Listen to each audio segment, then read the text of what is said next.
Il y a eu une époque en France où il y avait des patrons de gauche.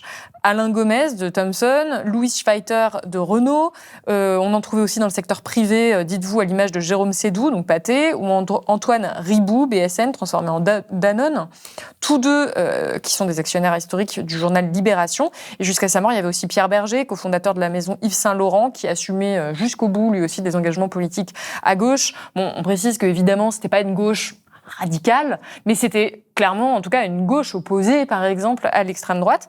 Et vous dites, même ça, c'est fini, en fait. On n'a quasiment plus du tout de patrons qui se permettraient d'être à gauche, comme ça. C'est l'un des effets du néolibéralisme. C'est en fait, on a donné la puissance politique centrale dans la vie publique au marché financier.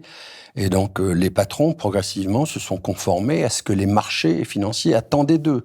Et donc, il y a souvent eu de plus en plus des grands patrons qui sont devenus des grands patrons perroquets, répétant sans arrêt les mêmes fadaises dont le contenu était assez simple. C'était le principe Tina, le principe de Thatcher.